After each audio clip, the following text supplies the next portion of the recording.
Hello, everyone, and welcome back to The White Lotus. What? Welcome back to another episode of I Like to Read. Just kidding. Little joke I threw in there at the last minute for the visual listeners. I'm wearing this fun little floral print Hawaiian-esque top, although I've heard and seen on social media, which is, my news source, that Hawaii is being overrun by tourists because everyone feels like, yay, COVID is over and it's summer and we can travel. And as someone who has never been and really wants to go, but also respects that I would like the time and money and to have the right experience and make sure that everyone is safe and healthy, it's definitely not the right time to go to Hawaii. And that's kind of what our show, the White Lotus, likes to read. I think I mentioned also I'm Rachel Polanski. Hi, this is I Like to Read, a podcast where I mostly talk about books, but occasionally we talk about other things. I am going to do a brief little pop culture corner to check in about some fun things that I have been watching lately before we dive into the books. If you are new here, I usually talk about 5 or 6 books, so if you want just the book part, maybe fast forward a little bit. But if you want to get to know me, what's up? Listen to the old episodes, review me, stay tuned for a fun Edgar Allan Poe, the Illustrations of Edgar Allan Poe interview with former professor of mine, and also a former guest, but he was a previous guest, repeat guest, return guest, that's the word. It's hot and manic energy, and you get what you get. You get the late afternoon trying to make this timely and not stumble too much on my words. I really wonder, sometimes would it benefit me to maybe write out sort of my initial thoughts on the book and after I read it so I can remember a little more. I usually just go off of the gut feeling and then replenish the old noggin with the details from Goodreads. Anyways, I'm all over the place. We'll get to that in a second. What have I been watching and enjoying? As I said earlier, I really have been enjoying The White Lotus on HBO. It is written and produced by Mike White, who is known for the show Enlightened, which I missed when it came on because I think it was in the early 2000s and only on for a season. No, it was on for a season, and then he was given sort of the comeback, I believe, given the opportunity to make a second season, and Laura Dern is the star, and it's fantastic. He just has this really acerbic humor and social commentary that's very cutting and entertaining and still just something is slightly off and you're watching a train wreck about to happen, which is what's happening in the show The White Lotus. I believe all 6 episodes will be out at the time of release. At the time of recording, we are 2/3 of the way in. We know that it starts off with a murder, but it's not, I would definitely not describe it as a murder mystery. We know that there's a dead body, I should say. But we don't know what happened to it. We don't know if it's a murder. We don't know if it's an accidental death. We don't even know if it's a human necessarily. What we do know is that there's a ton of perfectly cast characters, including Jennifer Coolidge. Wow, I just went so long without saying an It was kind of awesome. But of course, had to break it with a water break. Jennifer Coolidge, Steve Lacy, Steve Zahn, Jake Lacy, not Steve Lacy, Natasha Rothwell. Lots of just everyone is great. Sydney Sweeney, Connie Britton, how could I forget? So if you're into sort of acerbic drama, no, it's definitely, it's a dark comedy, I would say. There's obviously dramatic elements and it gets a little dark and weird at times, but there's nothing super intense and gory or violent, at least so far. Saw The Green Knight in theaters. Definitely enjoyed it. It's definitely, it's sitting with me, and it's the sort of, I've always been infatuated in one way or another with the Arthurian legends since I was a wee young child, and I definitely have been remiss, especially in the past, 5 years. There's been a lot of more stuff that's come out in one way or another. I've sort of, haven't really explored the Arthurian legends in any new way recently, although I did read a really cool retelling of the Arthurian legends from the Eleanor, Lady of Shalott point of view, which will be coming, I believe, in the next episode, because we already have 6 books for this one, and I didn't have time to squeeze it in, but it will be coming. So The Green Knight, it was a take on the poem Sir Gawain and the Green Knight, which I have read a couple of times. So kind of, going into it knowing the story, but also knowing that David Lowery is definitely going to play with that story and play with our interpretations of what is sort of accepted and passed down as Arthurian legend, and playing with our notion of that, playing with our notion of what it means to be a hero. It definitely was slow at times, but I appreciated the slowness because it was so rich and visual. Do I think that this is one that should be seen on the big screen? Abso-friggin-lutely. There is a reason that they waited.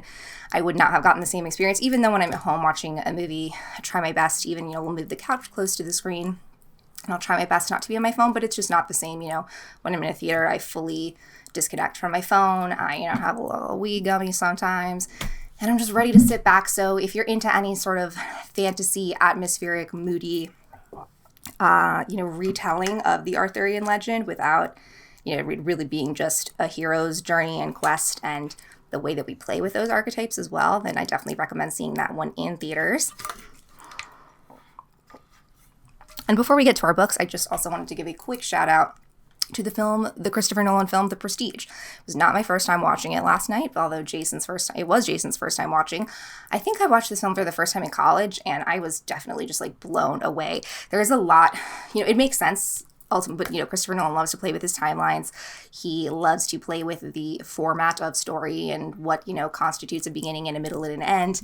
The Prestige plays with a lot of really cool themes of, not only it deals with two magicians trying to make a name for themselves in London society, but what it means to be an illusion or a real human, what it means to devote yourself fully to the craft of magic.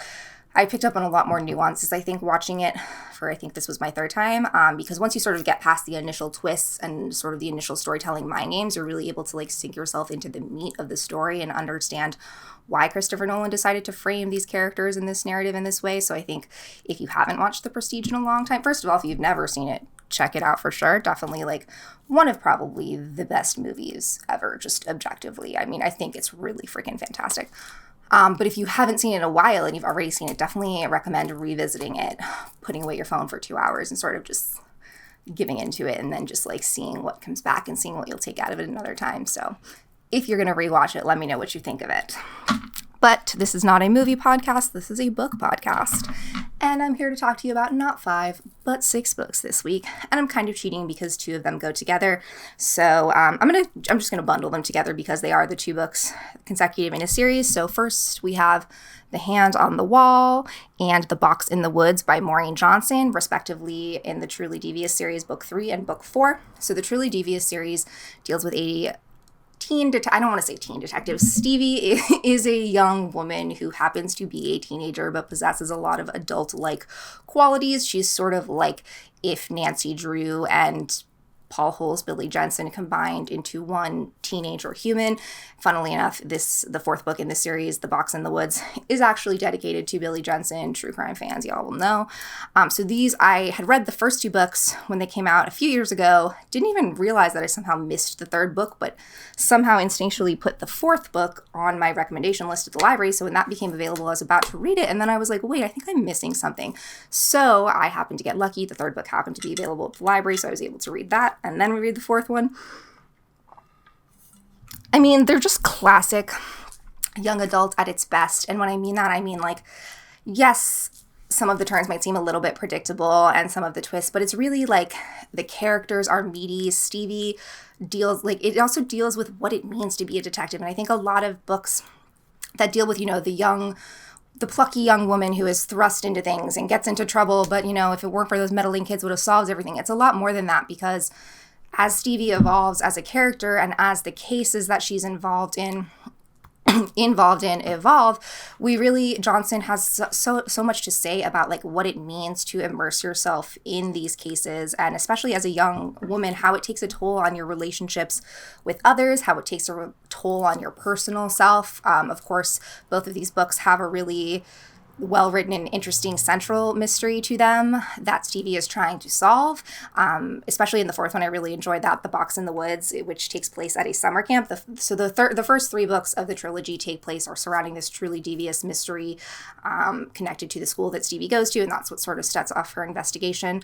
All that being said, true crime fans, this one is for you. If you're into sort of also understanding how true crime affects somebody and how, again, there's so many books written about these young women who suddenly just find themselves in investigations and young adult novels, and they're filled with really cool, fun plot twists and cool stories. But as a character, I'm like, okay, but they just went through a lot. They saw 7 people get murdered, and they potentially stopped other people from getting murdered, and they did X and Y and Z and put themselves in harm so many different ways. And I'm like, that would definitely take a psychological toll on you, and it's usually not really addressed or not addressed well in a lot of things that I've written.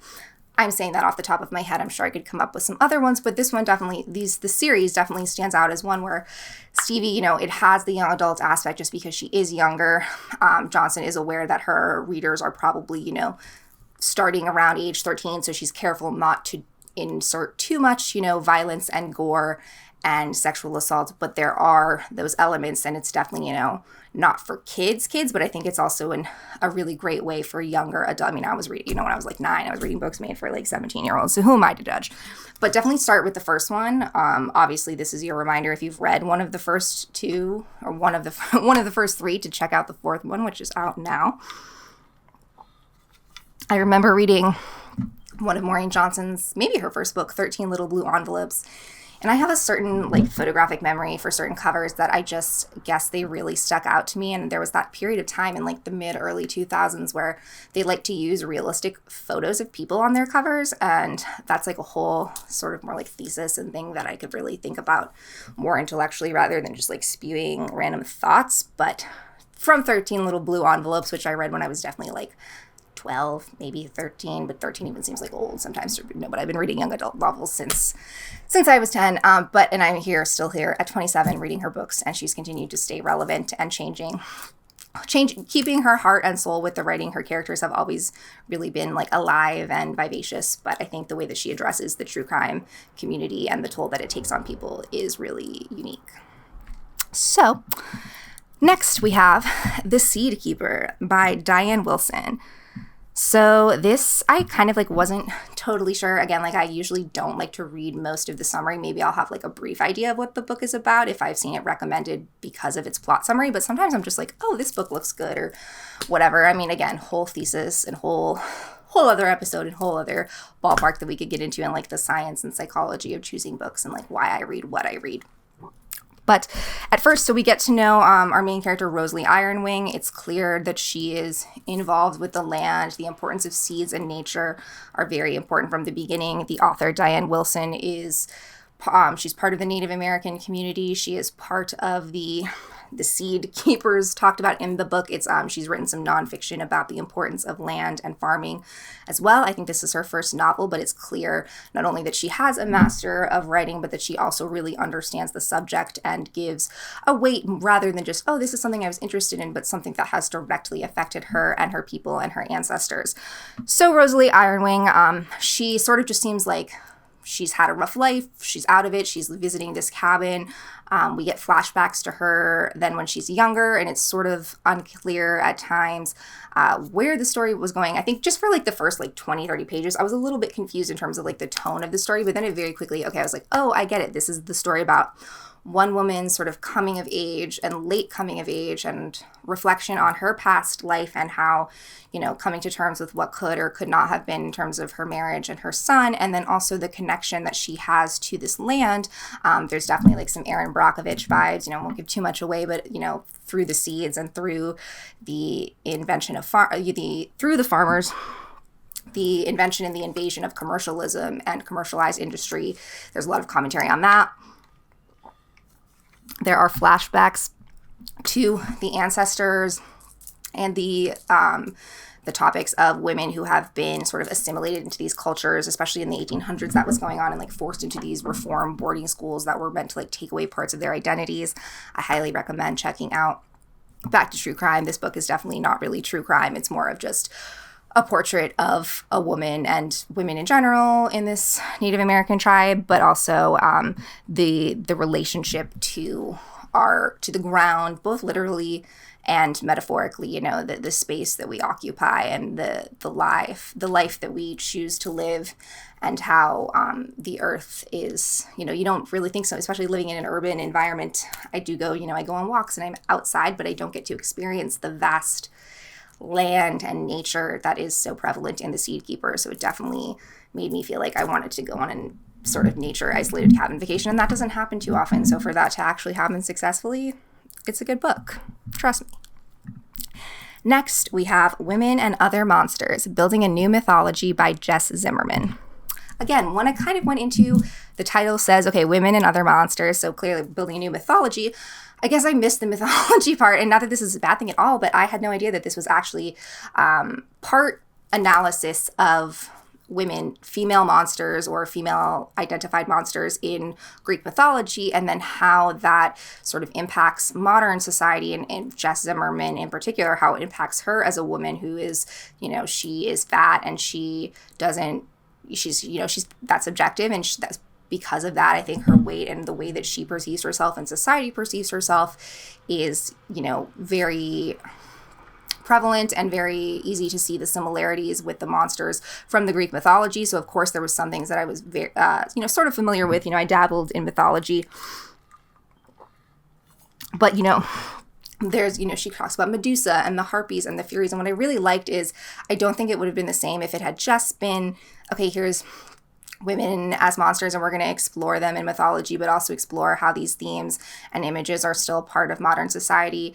I don't think it also would have been the same if she had just sort of talked about her otherness and like her lack of agency and how she can, embrace the monstrous. I think the two together is really, really cool. I think that is special and different, to have this sort of historical analysis piece and this more theoretical theory, and to tie it in so much to her own sociocultural perspective and her understanding too, her privilege, and that she is just one voice, but that she's hoping she can awaken these thoughts and awaken the monster in a lot of us. She does have another book called, I think, Basic Witch. I want to say it's called Basic Witch. Some book about witchcraft that I have. Yeah, Basic Witches, How to Raise Hell with Your Coven and Summon Success. I have that, actually, the physical book, and I got it years ago, and I haven't read it yet, but it makes me want to read this because the sort of genesis of nonfiction writing, if you're into this sort of thing. Also, quick shout out to one of my mentors, and Rachel Verona Cote, whose class I took last summer. Y'all will remember me talking about that if you're OG fans of the podcast. She is now pregnant and expecting a wee little boy coming soon. But her book, Too Much, took the lens of looking at the Victorian era as opposed to looking at Greek mythology. But they have very similar but different explorations of how that has trickled down into pop culture and women in society today. So if you're interested in unleashing your inner monster, check out Women and Other Monsters. Next, we have Behold the Dreamers by Imbolo Mbue. And this actually came, and I'm so sorry if I butchered that pronunciation. This came out 4 years ago. So, basically a vintage novel for me.